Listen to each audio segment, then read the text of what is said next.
Good morning and welcome to today's 5 with Fitz. I'm Keith Fitz-Gerald. Thank you very much for joining me again today.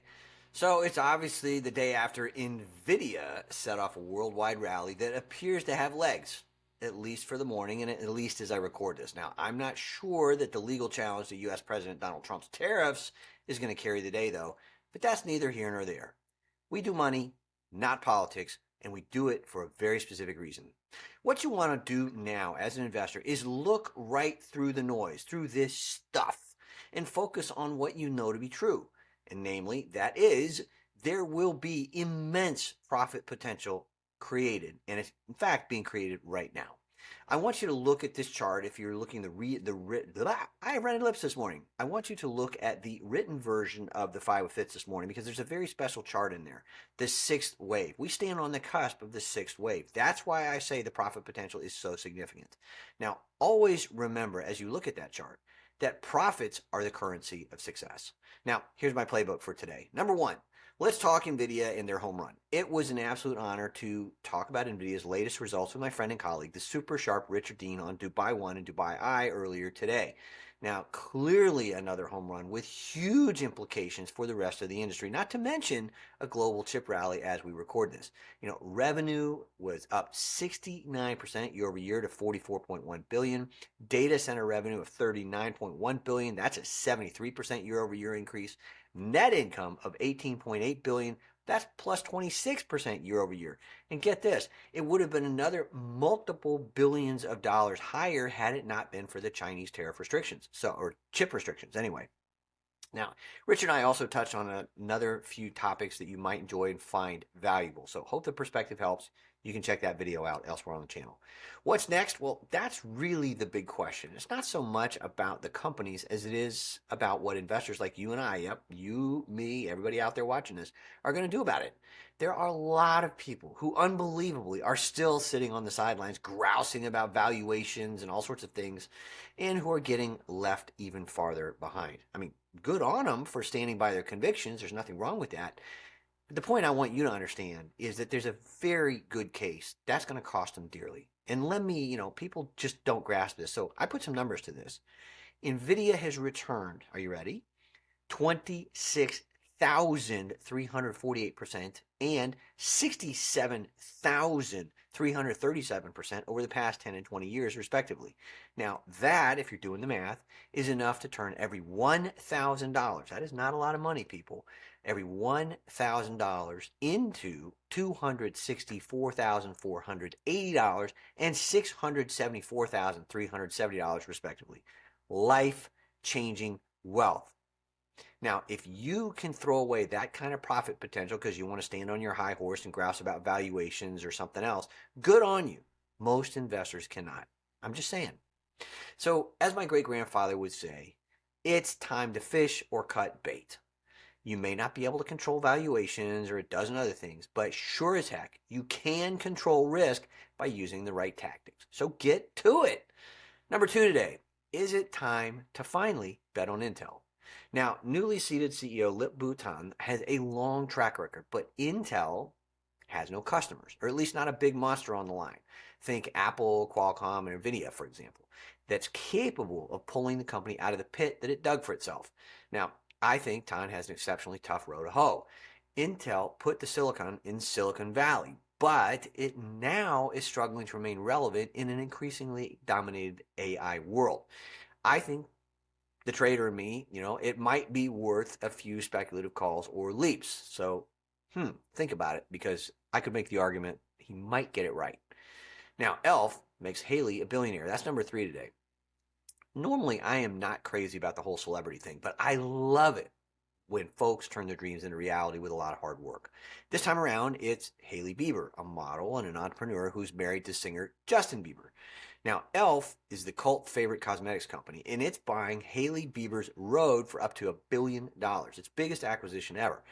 Now, the move slaps a bold exclamation point on Elf's pivot into skincare, where Rhode was the #1 brand in earned media value last year. So what's all that mean, and why do you want to hang to it? Well, translation of this is that it's massive influence with minimal spend. Now, I think this gives Elf a great shot at serious profitability. Bieber is apparently going to stay on board as chief creative officer and head of innovation. Now, that's going to keep the brand's Gen Z halo intact. Elf is a great company on its own, and they crushed Q4 earnings, but like many companies lately, withheld forward guidance thanks to tariff uncertainty. I get it. This wasn't the dog ate their homework. This was prudent management. Now, Wall Street, of course, flinched at first, but shares reversed fast and popped by more than 9% pre-market Thursday today. So, think about this, right? Many investors get set in their ways, but those who really make it to the top rung of the ladder learn to recognize unconventional opportunities like this one when they pop up. Number 4, let's talk China's DeepSeek, which just launched a stealth upgrade. Beijing's AI darling just dropped a stealth upgrade to its R1 reasoning model on something called Hugging Face. Now, Hugging Face is an open source Python library providing pre-trained AI models. And this was classic Chinese. No press release, no fanfare, just a cold, calculated advance. Talk about catnip. I mean, this is the same DeepSeek that pulled off the greatest single industrial espionage coup in human history, and in plain sight at that. It rattled Silicon Valley, and in fact much of the world, earlier this year with a faster, cheaper, open source model that punched above its weight and walloped OpenAI and Meta in benchmark tests. Now, the new version, okay, here we go again. It is just behind OpenAI's best on live codebench, and once again, it's raising serious eyebrows. Now, a lot of people in the world are claiming surprise or saying, oh, we didn't see this coming. Well, you know what? If you're reading along or watching this shouldn't even remotely be a surprise. I told you point blank when DeepSeek came on the surface that Chinese AI scene isn't operating in isolation like the West thinks. In fact, they're leveraging U.S. tools, know-how, and wide open source models like a Viking at an all-you-can-eat buffet. One of their favorite tools is a technique called distillation, which they use to siphon capabilities from larger models and compress them into smaller, faster to train alternatives. So, you'd think people would learn, but no. Once again, the West has built the tech, then gift wrapped it with open access. Oh boy, China said, hey, thank you, and got to work. Key's investing tip in this situation is you can ignore these developments, but do so at your own risk. This isn't about who's got the flashiest demo, which is where the West seems to be thinking lately. It's about control over the future of intelligence and artificial intelligence at that. Tech is speeding up, and if your portfolio isn't keeping pace, it's falling behind. And I don't want to see that happen, at least not on my watch. Now, by the way, and speaking of which, I've got a few ideas, including one that could benefit nicely from the situation at hand. I'll be sharing that tomorrow in the June issue of One Bar Ahead, which drops if everything goes according to plan and if you're interested.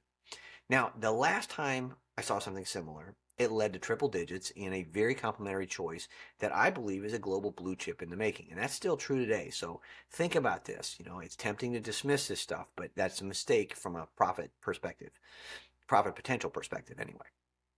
And finally, number 5 today, dinosaur juice isn't dead. OPEC Plus just hit the gas. Love the pun on words here.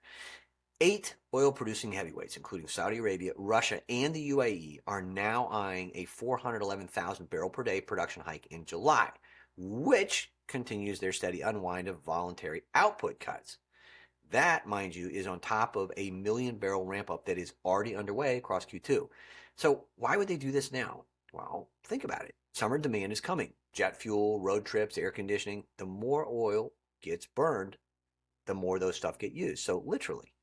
Despite all the talk about EVs and clean energy, crude still powers the world, which is why, prices are firming up as I record this. So don't make the mistake of counting out fossil fuels just yet. The energy transition is real, but so is the global addiction to oil. And smart investors play both sides. Also, while you're at it, don't forget that many of the world's top oil companies pay fabulous dividends too. I like those. Cold hard cash, not bad.